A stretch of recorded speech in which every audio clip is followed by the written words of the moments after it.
gonna make a cheater demi-glaze, and what I mean by that is we're gonna take some beef stock, and this is what's so great being at the cottage, is that we can do things like this, that you wanna make it simple, you wanna make it that you don't spend a lot of time in the kitchen. So we have one container, or just under 1 liter of beef stock. I can take some gelatin. Now, when we make a demi-glaze, you use a whole bunch of bones, and the marrow from the bones kind of thickens your sauce for you. So this is why we're gonna use the gelatin in it, because that's gonna do that. And we have some caramelized onions and garlic, and that goes. And then we're gonna take a half a bottle, remember, of cooking wine.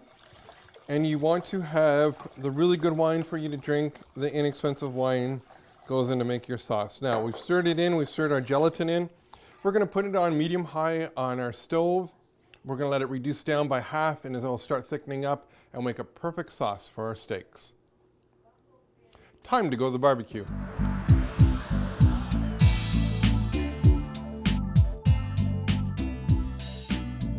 Okay, so we're out in the barbecue. Our friends are behind me, are having a couple drinks. They're getting ready for a steak dinner tonight. So we're gonna do our steaks. First, you always wanna cook the thickest steak first, because again, it's gonna take a little bit longer. The barbecue should be medium-high, so between 600 and 700 degrees, because again, you can do it this way. Any hotter than that, don't forget, you're gonna burn your steak versus actually cooking it. So we're gonna start off with our top sirloin, which we have had in the marinade. And again, you can marinate this from an hour to up to 24 hours, depends where you wanna take it. So, and it just smells amazing. We're gonna put this on. And the one thing that I noticed is that I've taken the one side of the barbecue and turned it right off, so that our steaks, we can move them over at any particular time. And don't forget, when you're using the Crown Verity, which is a great barbecue, the front half of it is always cooler than the back half. So if you need to cook something a little bit longer, or maybe you might want to cook it more medium rare, you put that at the front. So we put this on. The other thing you want to do, and we mentioned before, is you always want to have a great set of tongs. You don't want to have a whole big tong, one that's just going to be an extension of your hand and that you can grab anything with, and also too that's a little bit farther away so you don't burn yourself. So we're just going to put on our top sirloin, again marinated. We're going to take 2 of our tenderloins, put those on. We're just going to close our lid. Now don't forget, whenever you close the lid to your barbecue, it gets a lot hotter and it's going to cook a lot quicker. So just be careful with that. Know that you know how your barbecue works, and away you go. So cook that. We have gently seasoned, just put a little bit of salt and pepper on, as I mentioned before. Top sirloin is what you want to maybe marinate, put the Montreal steak seasoning. When you have the ribeye, when you have the tenderloin, and you also have the New York strip, you just want salt and pepper on. You want to taste the beef, especially when it's great Nutriforms beef. So we're going to give it a quarter turn. Just like what we were talking with the hamburgers, is you don't want to manhandle them. You just want to cook a nice turn. We're going to close it, and then when we turn it over, that's when we're going to put our ribeye and our strip loin on, because they are thinner and they're not going to take as long to cook.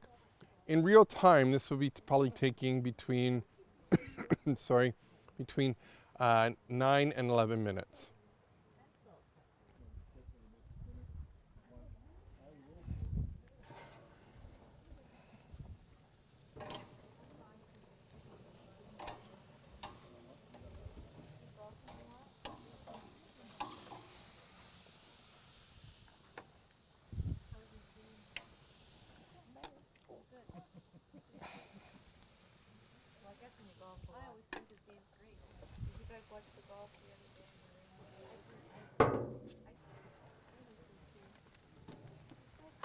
We're going to turn our steaks now. We've done our quarter turn, so you get some great markings on them.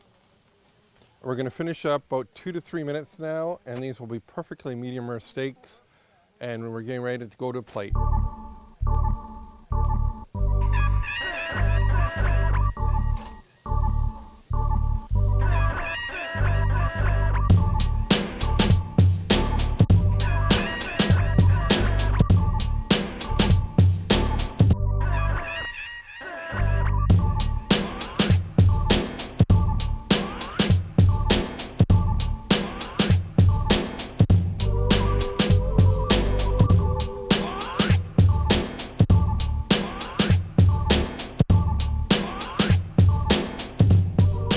just like typical cottage fashion, you start out in the sunshine and then a big rain cloud comes through, so we're back indoors.